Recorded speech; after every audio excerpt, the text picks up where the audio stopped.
Van is.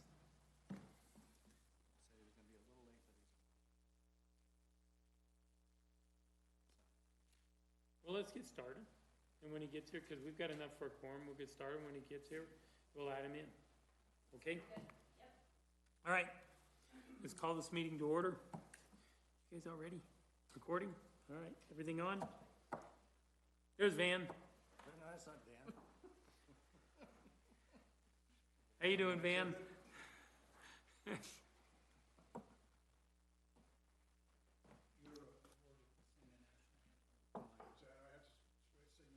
Sing it. I don't know if we'd want to hear that now, Van. If they want to hear our singing, ooh. Ooh, he could. You got a good voice, Van? No. No, okay. All right. All right. Let's call this meeting to order. It is December 21. It's the Elbert County Planning Commission. So what we'll do is we'll start with a prayer and a pledge. So if we could please stand.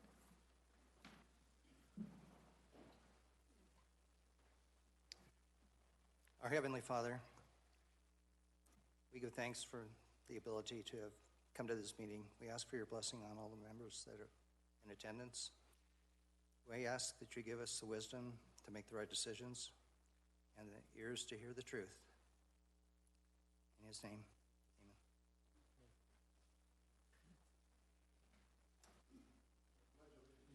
To the flag of the United States of America and to the republic for which it stands, one nation, under God, indivisible, with liberty and justice for all. And thank you. If we could do a roll call, please. You bet. Mike Buck. Danny Wilcox. Here. Jason Vermillion. Roger Burton. Here. Peter Hogendijk. Present. John Surbeck. Dan Mahalik. Dan Sands. Wayne Owens. Here. We have a quorum. All right. Thank you. Okay. Staff report. You have anything? Jen? Greg? Yes, just real quick, what we've, I think, typically done in the past on that is kind of report back to you what happened at the Board of County Commissioners meeting after you had seen something. So there were a number of cases that went forward to the board on the 15th, if I remember correctly. There was a subdivision improvement agreement for Spring Valley Ranch number 6 that was approved. Independence filing 2 and 3 was approved. Potter, which was a 4-lot minor and a rezone, that was approved. Mountain Tower rezone was approved as well. That was an existing tower that was rezoned, and there was a subdivision associated with that as well. Burnco was continued, and then the Miller Ranch service plan was continued as well. And that's it. Thank you. Okay, consent agenda. I don't believe we have anything for that, do we? All right. On, I think we have some meeting minutes. You have a couple. You want to go back and do item number 8 in case there's any citizen comments?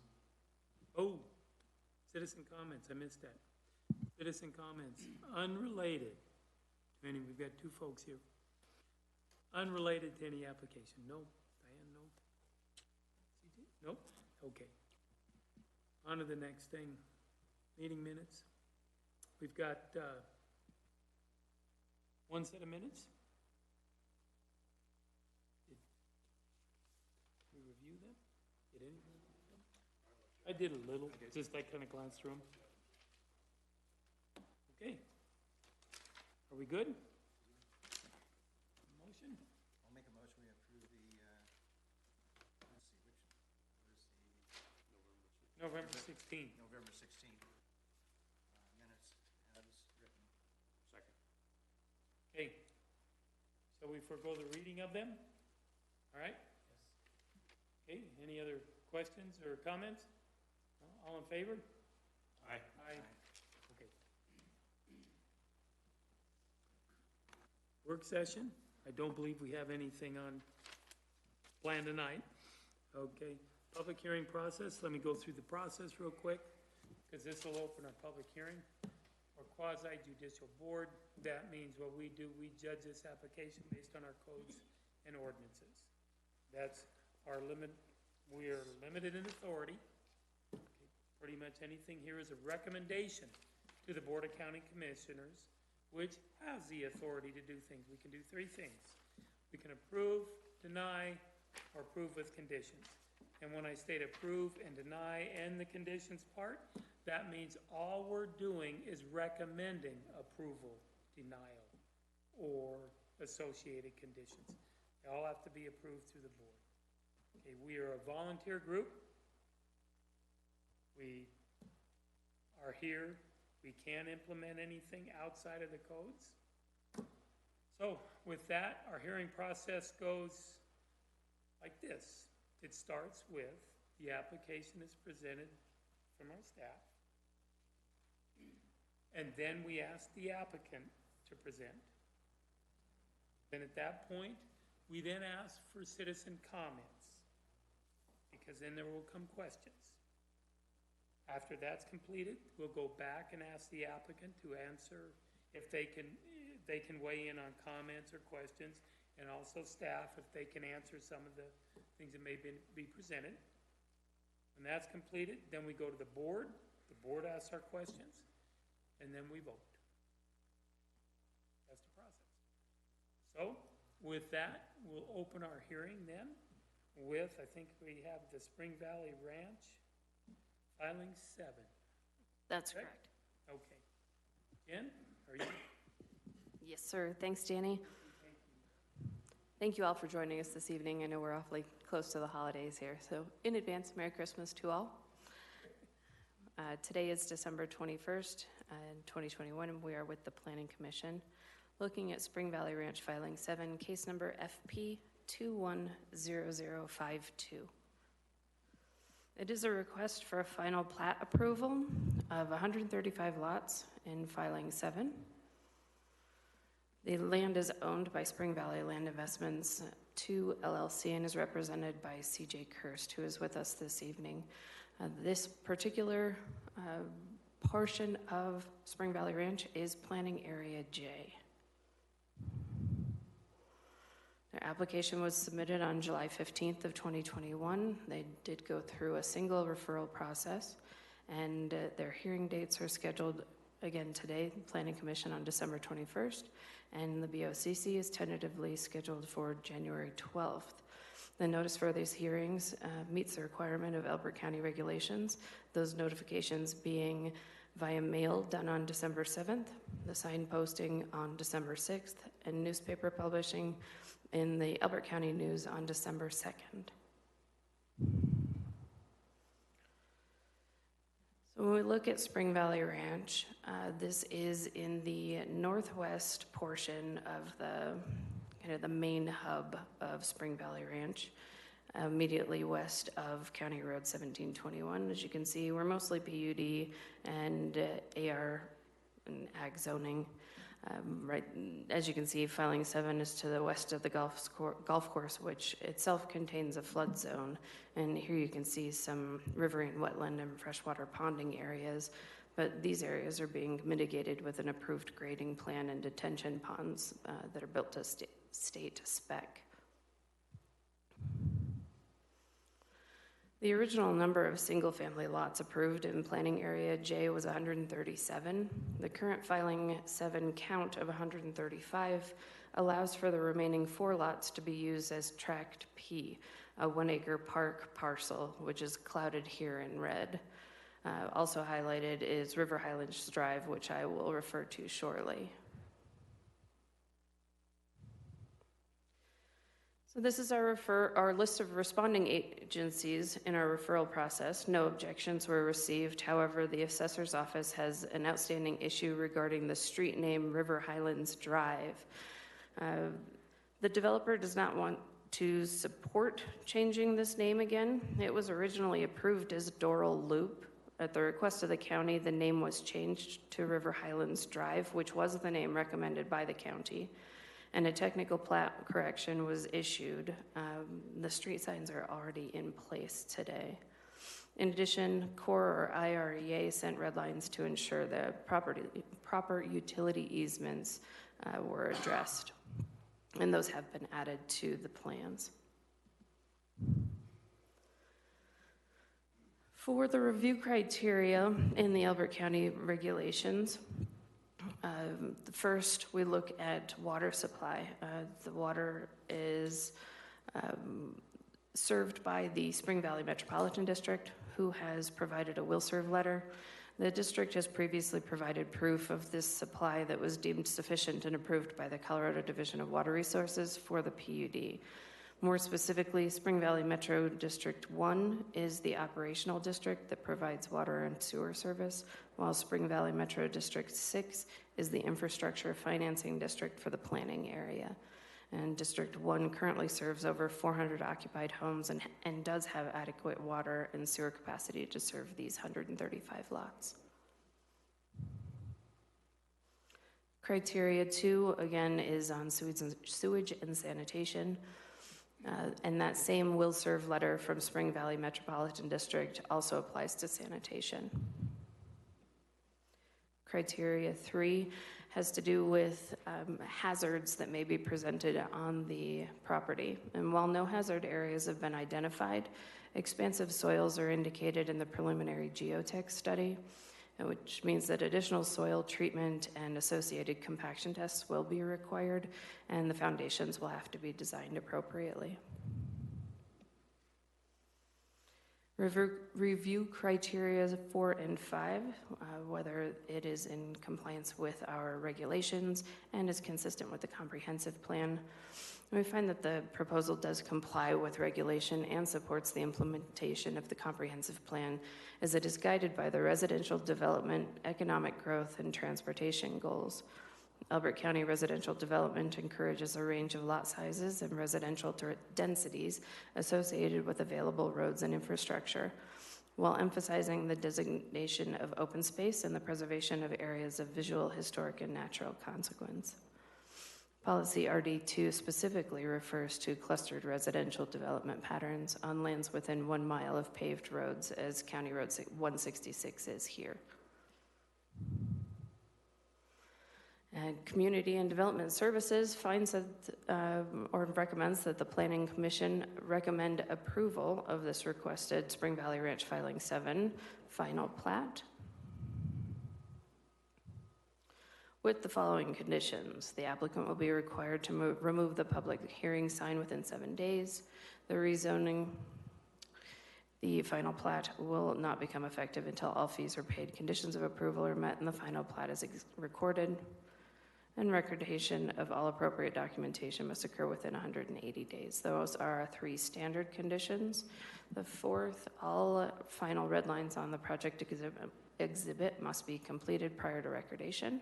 And 5, a final agreement in writing must be reached regarding the street name of River Highlands Drive, and proof of that agreement must be submitted to CDS. Any additional changes to the exhibit as a result of this agreement must be completed prior to recordation. Thank you very much. Thank you. Okay, Mr. Kirst.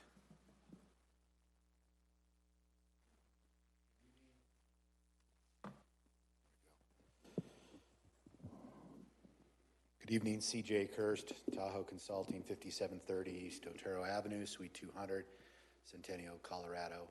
I'm here on behalf of Spring Valley Land Investments tonight. Jen summarized this very well. Obviously, here we are filing 7. We're, making our way around as the PUD has been set up. And a lot of the major infrastructure is obviously within capacity of handling these 135 lots. We, just as an update with filing 5, which is to the north and west, we drilled 2 more wells this summer, an Arapahoe and a Denver, to augment our current water supply. We continuously monitor where we're at, what the triggers are for starting designs for additional water storage, and the wastewater treatment plant, which sits on the east side of 1721, right in the north end of the project. That still has capacity, although the ultimate plan there is to build the other half of it. Right now it's half of an A-shaped building, and so the grand plan here is we would install the twin of that, and we're nearing that. We're not at a point yet where we have started any of that. We're in discussions just to understand at what point we need to expand that. But for these 135 lots, water and sewer is not an issue. Yeah. And then the River Highlands Drive, which Jen mentioned, is partially built at this point in time. That was built with filing 3, which is the area at the top there where the yellow portion of River Highlands Drive starts. Everything from there down to 1721 is complete, and we're essentially just going to continue building it counterclockwise around to County Road 1721.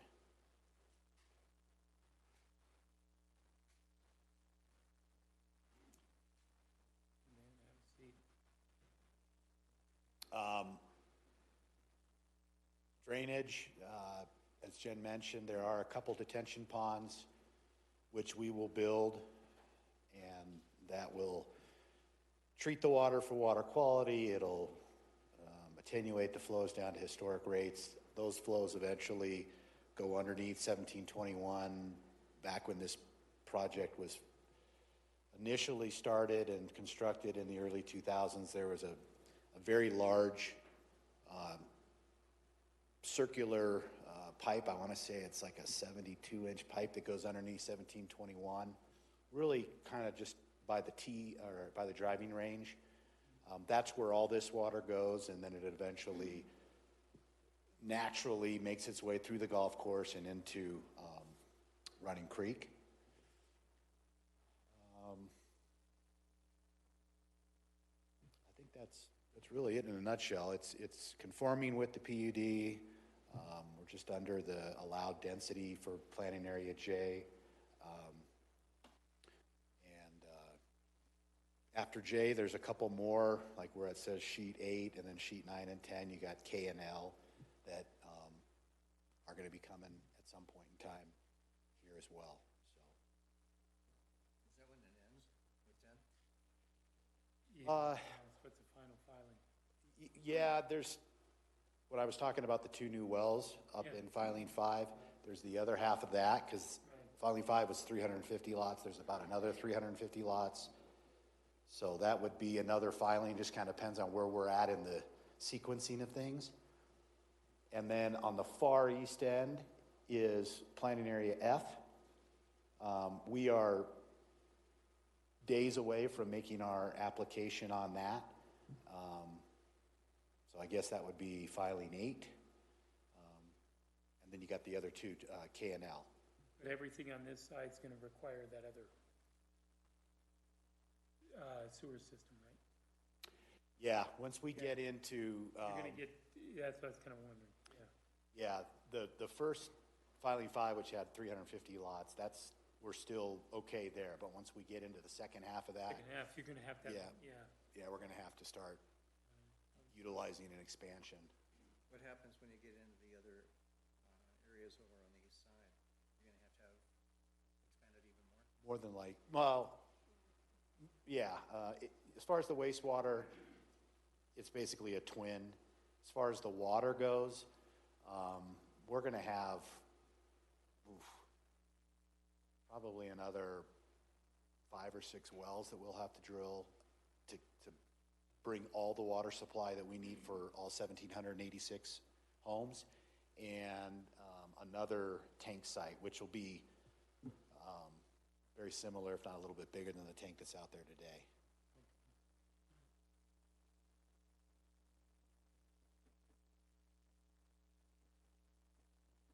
So, Okay. Oh. Thank you. Now, public comment. Questions? Ann, do you have it? No? Oh, okay. All right. So with that, let's go around. Do we have questions? Go ahead. Did we receive the state engineer's opinion? As if in our packet it says that they have not rendered an opinion because they were looking for more information. Division of Water Resources? Yeah.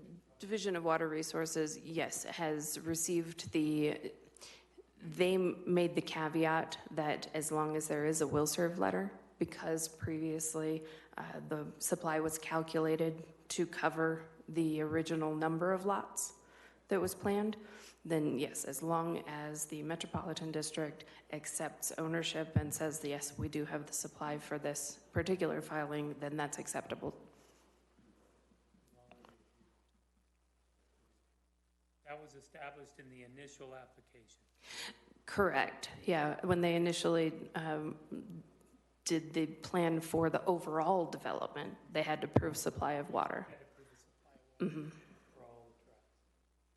And as each filing comes into being, then as, this one's off by 4 lots, but maybe the next filing is off by a more significant number. And then you start looking into the actual supply and coverage again. Go ahead, Dwayne. So I just made a couple of comments on page 10 and 11. And I wanted to ask you, are you have to do any lift stations for the sewage? I've been over in that area in years past, and I know it's pretty big. So with this, no, because this has really good fall from west to east. But back up on filing 5 again, where those 2 new wells are, yes, and we just completed a lift station. It sits back in the northeast corner of section 30.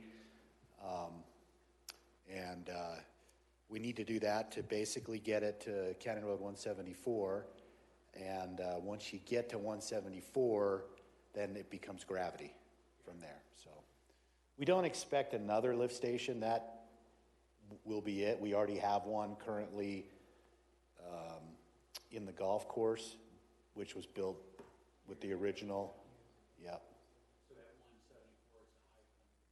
Yep. Everything kind of falls off from there as you head south. That was just a curiosity to me.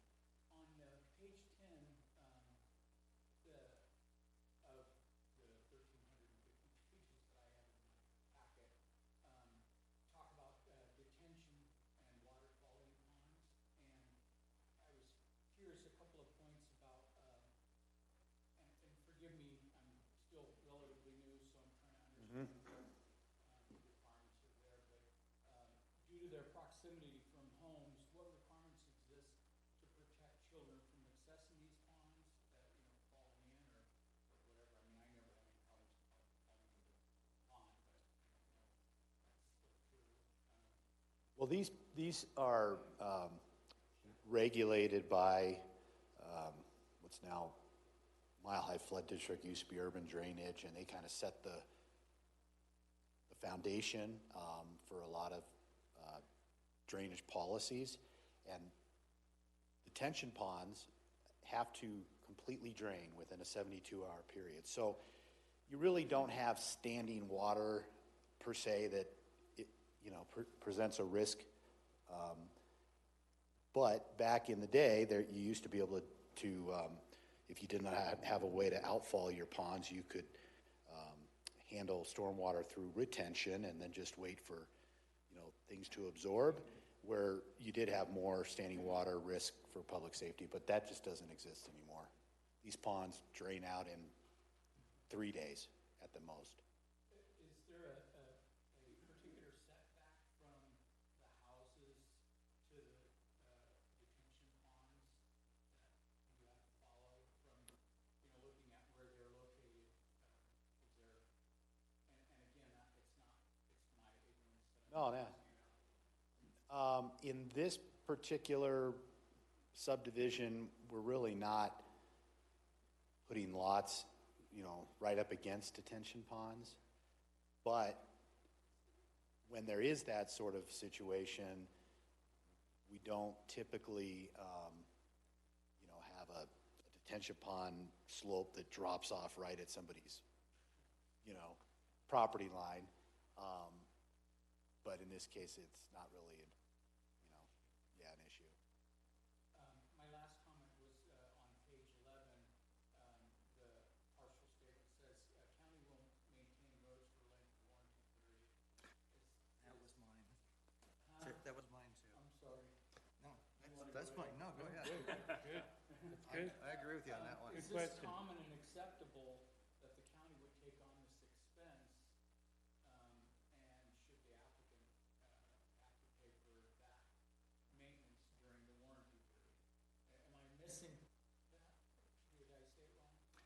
Well, I can tell you what really Doesn't happens. take over the maintenance until after the warranty. Yes. The wa- Yeah. There is That's that right. statement in there that they're going to maintain it during the warranty period, Yeah, which is a 2-year period. right. I don't recall what that document was that you were reading, but what really happens is during that 2-year probationary period, the county sometimes will actually take over snow plowing, but as far as any, maintenance, no. They require that we maintain, if we have curb and gutter that chips or asphalt that potholes, we are on the hook to come out and replace it. It's not the county's technically until they final accept it. So is that something that should be changed in anything? I mean, I'd have to ask staff, see if that's something. Normally though, when that warranty period is set, that the county still has to maintain, snow removal is one primary example. It still has to cover that, because some of them are primary and feeders and stuff like that, so we have to maintain that. But within that 2-year period, that is pretty much the responsibility of the developer or whoever built the roads. At the end of that 2-year period, we come in, we inspect the road. Then at that point, we accept the road if it passes the inspection, and you bring that, that's prompted by the developer bringing that to the board. Yes, is how that works. So now, how that's written, you guys, maybe you can expand on that a little? Well, and the exact language was worked out with the Department of Public Works and then with the attorneys as well. The standard for those periods of time and the agreement of what happens by whom during those times is a part of the original SIA. And so if you wanted to point out specifically what you're looking at in your documentation, I can take a look at that and see if anything needs to be changed for the purposes of the Board of County Commissioners. But for our purposes here, it's not topical in terms of the conditions of approval. And so it doesn't need to be changed for you all to make a decision. I can just take a look at it to see if any changes need to be made. One of the issues you're presenting with. Okay. Okay. One of the issues you're dealing with is some of the roads in there have already been accepted. So you're dealing with a percentage of roads that have already been accepted by the county and maintained by the county. And then you've got roads that go right off them that aren't. So really, I'm not sure how they're gonna deal with it. Was it filing 5 where they had the problem with the roads and they're doing coring and all kinds of stuff in there? No, because filing fives hasn't even gotten to that point yet. We've spent a lot of time in what you see as A and B, and then C sits right below B. And those were built 2003 timeframe.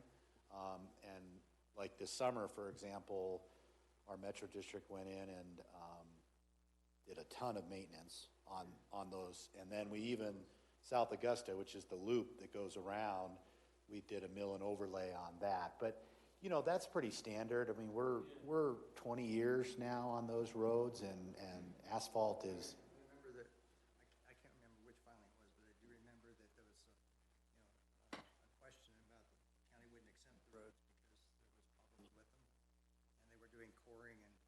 That was this area. That was that area? Okay. So, a real quick bit of history here.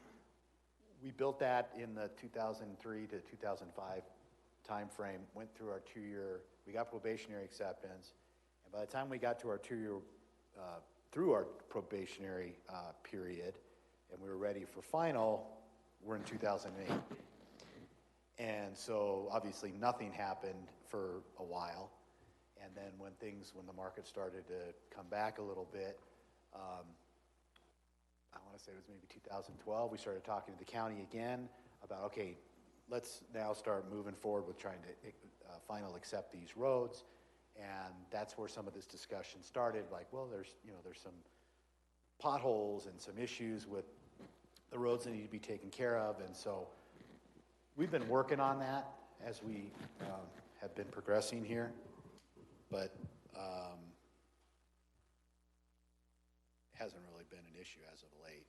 It was like 2 or 3 years ago. Yep. Did you find the language? Did you see it there?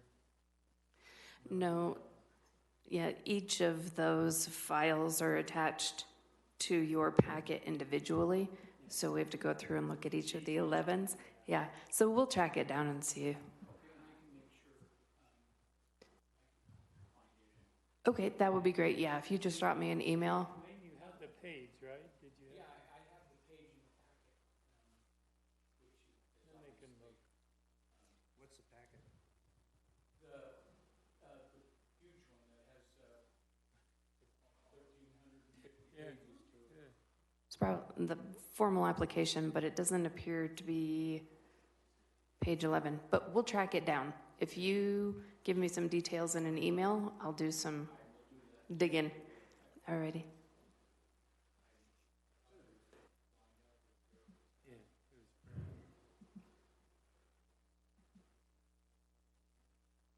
ultimately, the process, you bring up a good point, ultimately, the process is the developer is responsible for maintenance of the roads prior to the 2-year warranty period. And after that, then they become responsibility of the county, If the county. if they're accepted.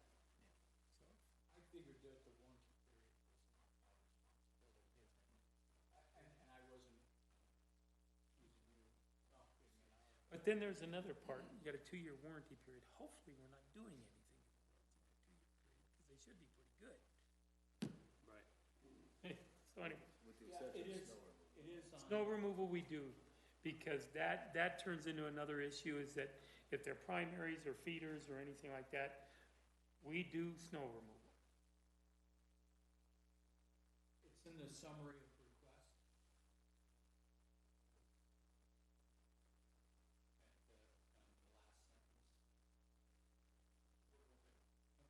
request. We'll take a look at it here. Who's else? Dan, you got questions? Actually, I do. After reading the intro, it's for Jennifer. Jennifer, when we get a comment back that says no objection from the building department, no objection from, sessions office, so forth, did they actually say we do not have an objection, or did they not reply? No, so on. In your summary at the front, I actually read it. So, yes, when, in the staff report and in the presentation, the list of referral agencies that you see are the responding agencies. And so when I say they have no objection, they have returned their referral form with no objection and a signature. Yep. I could not find the comments. I'm sorry. It was 1,350 pages. That's why I made them different attachments. Usually it's at the very end, you find the citizen comments and any other comments from. We haven't seen these, so little rundown for the planning commissioners. We haven't seen the bigger projects moving as much lately, right? So as part of the putting it in the system process, that's obviously 1,300, 2,000 pages of documentation, which you're free to look at if you like. But the way I've started doing it is breaking it out so that they're by topic, you can look at an individual attachment. So the referral summary has all of those comments in it. So anyway, I was looking for the comments and I didn't find, but the fire department was the only one I found. They should all be in the referral summary. Yeah. No, I don't have any questions for CJ. You good? Dan, Roger, you good? Good? Peter? Yeah, I only had the one. That question about the roads? Okay.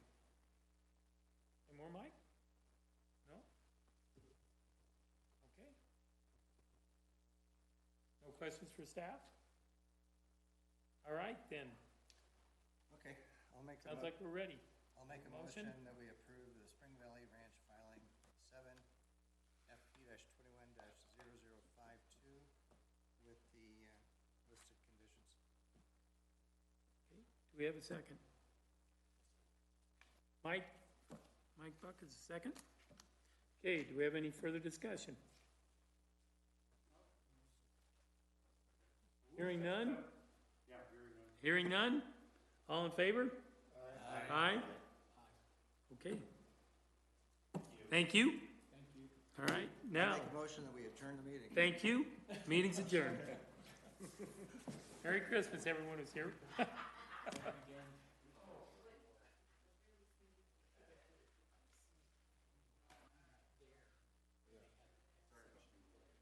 Oh, that's okay. Dan, I didn't know about it. You know, I don't know. You came in time to hear the end of the discussion, so I figured you were okay. Yeah, you did. I mean, it's clear. So, no. So I figured we were okay. I wasn't sure. I'm